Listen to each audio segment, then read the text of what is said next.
श्रीगोपालसहस्रनामस्तोत्रम् ध्यानम् कस्तूरीतिलकम् ललाटपटले वक्षस्थले कौस्तुभम् नासाग्रे वरमौक्तिकम् करतले वेणुः करे कङ्कणम् सर्वाङ्गे हरिचन्दनम् सुललितम् कण्ठे च मुक्तावली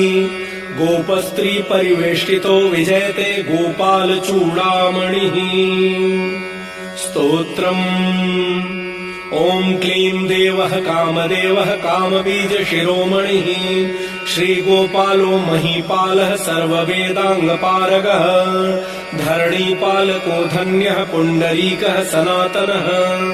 गोपतिर्भूपतिः शास्ता प्रहर्ता विश्वतोमुखः आदिकर्ता महाकर्ता महाकालः प्रतापवान् जगज्जीवो जगद्धाता जगद्भर्ता जगद्वसुः मत्स्यो भीमः कुहूभर्ता हर्ता वाराहमूर्तिमान्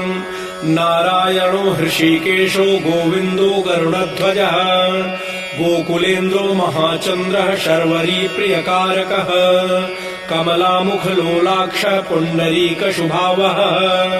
दुर्वासाः कपिलो भौमः सिन्धुसारङ्गसङ्गमः गोविन्दो गोपतिर्